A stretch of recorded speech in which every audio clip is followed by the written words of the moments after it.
Watch Kannappa on June 27th at your nearest theatres. ఈ రోజు తెలంగాణ రాష్ట్రంలో రైతుల గురించి చర్చించుకుంటే ఈ రోజు రైతు భరోసా అన్నాడు చంద్రశేఖర్ రావు గారు ఎగబెట్టిపోతే ప్రభుత్వం ఏర్పడిన మొదటి 3 నెలల్లోనే 7,625 కోట్ల రూపాయలను వారు ఎగవేసిన రైతు భరోసా నిధులను మన ప్రభుత్వం మన ఆర్థిక మంత్రి బట్టి విక్రమార్క గారు మొట్టమొదటి విడతలో రైతు భరోసా నిధులను వేయడం జరిగింది. ఇదే కాదు, ఎన్నికలప్పుడు ప్రజలకు మాట ఇచ్చినాం.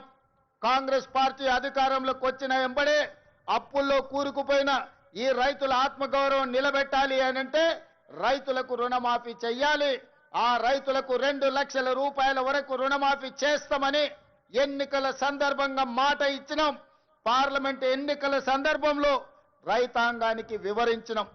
దాన్ని దృష్టిలో పెట్టుకొని మొదటి సంవత్సరంలోనే 25,35,964 మంది రైతులకు 20,617 కోట్ల రూపాయలు వాళ్ళ ఖాతాలో వేసి 2 లక్షల రూపాయల వరకు రైతుల మీద ఉన్న భారాన్ని అప్పు విముక్తి కలిగించినాం. 15 ఆగస్టు నాడు ఏ విధంగా అయితే దేశానికి స్వతంత్రం వచ్చిందో అదే 15 ఆగస్టు 2024 నాడు ఈ రైతులకు రుణం నుంచి విముక్తి కలిగించి రుణభారంని తొలగించిన ప్రభుత్వం ఈ ప్రజా ప్రభుత్వం. అదే కాదు మిత్రులారా, ఇవాళ ఆలోచన చేయండి. ఆనాడు తెలంగాణ రాష్ట్రంలో ఆనాటి ముఖ్యమంత్రి ఒక మాట అన్నాడు, శాసనసభ సాక్షిగా మాట్లాడిండు. మీరు ఒరేసుకుంటే ఉరి వేసుకున్నట్టే ఈ ప్రభుత్వం వ్యాపారం చేయదు, రైతులు పండించిన వడ్లను మేము కొనము, ఇది మా బాధ్యత కాదు అని ఆనాటి ముఖ్యమంత్రి చెప్పిండు. మరి ఆనాటి ముఖ్యమంత్రి ఆ విధంగా మాట్లాడితే మన ప్రజాప్రభుత్వం అధికారంలోకి వచ్చిన వెంబడే రైతాంగానికి ఒక మాట చెప్పినాం, మీరు వరి పండించండి, చివరి గింజ వరకు కొంటాం, కొనడమే కాదు కనీస మద్దతు ధర ఇవ్వడమే కాదు, సన్న వడ్లు పండించండి, 500 రూపాయల బోనస్ ఇచ్చి మీరు పండించిన పంటను మేము కొంటామని తెలంగాణ రైతాంగానికి మాట ఇచ్చినాం. మా మాట నమ్మి మా మీద విశ్వాసం ఉంచి మా మీద పూర్తి నమ్మకంతో పోయిన సంవత్సరం ఈ దేశంలోనే వరి పండించడంలో మొట్టమొదటి స్థానాన్ని తెలంగాణ రాష్ట్రం సాధించింది. 2,80,00,000 మెట్రిక్ టన్నుల వడ్లను ఉత్పత్తి చేసి దేశంలోనే మొదటి స్థానంలో నిలబడ్డ తెలంగాణ రాష్ట్రం సన్న వడ్లకు 500 రూపాయల బోనస్ ఇవ్వడమే కాదు, మీరు పండించిన పంట వడ్లకు 48 గంటల్లోనే మీ ఖాతాలో నగదు బదిలీ చేసినాం.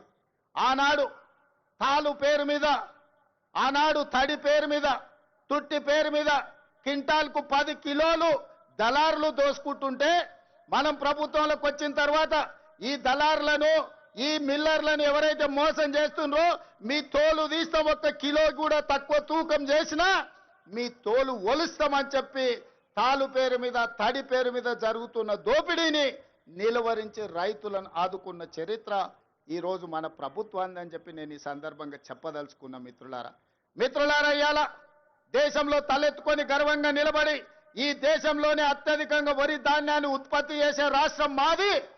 మా దగ్గర గిట్టుబాటు ధరనే కాదు 500 రూపాయల బోనస్ ఇస్తున్నామని చెప్పి గర్వంగా చెప్పుకునే రాష్ట్రం ఏదైనా తెలంగాణ దేశంలో ఉంది అంటే అది తెలంగాణ రాష్ట్రం అన్న సంగతి నేను గుర్తు చేయదలుచుకున్న మిత్రులారా.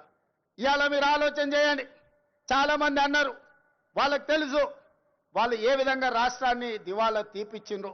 ఒక క్యాన్సర్ పేషెంట్ చూడడానికి బాగా కనిపించిన కిడ్నీలు దెబ్బతిని, గుండె దెబ్బతిని, రక్తము సరైన బీపీ షుగర్లు అన్ని క్యాన్సర్ ఉండి చనిపోయే ముందు ఏ విధంగా ఉంటాడో రాష్ట్ర ఆర్థిక వ్యవస్థను చంద్రశేఖర్ రావు గారు క్యాన్సర్ బారిన పడేసినట్టు పడేసి 8,29,000 కోట్ల రూపాయలతో మాకు అప్పచెప్పిండు మిత్రులారా.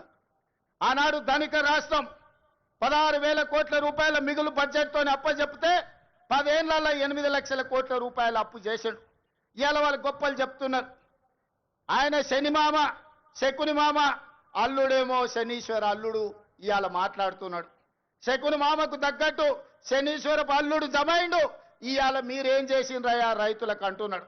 ఆనాడు రైతు భరోసా ఇవ్వాలంటే కోకపేటలో భూములు అమ్మిండు, రైతు రుణమాఫీ చేయాలంటే ఔటర్ రింగ్ రోడ్డును తెగనమ్మిండు, రైతుల పేర్ల మీద అప్పులు చేసిండు.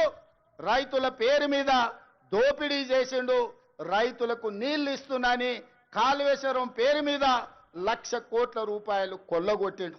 ఇలా రైతుల ముసుగులో రైతు సెంటిమెంట్ను అడ్డం పెట్టుకొని ఆనాడు భూములు అమ్ముకోవడమే కాదు, ఔటర్ రింగ్ రోడ్డును తాకట్టు పెట్టడమే కాదు, 1,00,000 కోట్ల రూపాయలు కాళేశ్వరంలో కట్టడం కూలడం జరిగింది. ఇవాళ రైతు సెంటిమెంటును వాళ్ళ ఆదాయ వనరుగా మార్చుకున్నారు. ఇవాళ 1,000 కోట్ల రూపాయలు సంపాదించుకున్నారు. నేను ఈ వేదిక మీద నుంచి అడగదలుచుకున్నా, తెలంగాణ రాష్ట్రం రాకంటే ముందు మీ ఆర్థిక పరిస్థితి ఏంది? ఇవాళ మోయినాబాద్లో హరీష్ రావుకు ఫామ్ హౌస్ ఎట్లొచ్చింది? జన్వాడలో కేటీఆర్కు ఫామ్ హౌస్ ఎట్లొచ్చింది? గజ్వేల్ ఎర్రవల్లిలో కేసీఆర్కు 100 ఎకరాల ఫామ్ హౌజులు ఎట్లొచ్చినాయి? ఇవాళ టీవీలు ఎట్లొచ్చినాయి? పేపర్లు ఎట్లొచ్చినాయి? 1,000 కోట్ల రూపాయల పెట్టుబడులు మీకెట్లొచ్చినాయి? సుమన్ టీవీలో మీ పర్సనల్ అండ్ బిజినెస్ ప్రమోషన్స్ కోసం కింది నెంబర్కి కాంటాక్ట్ చేయండి.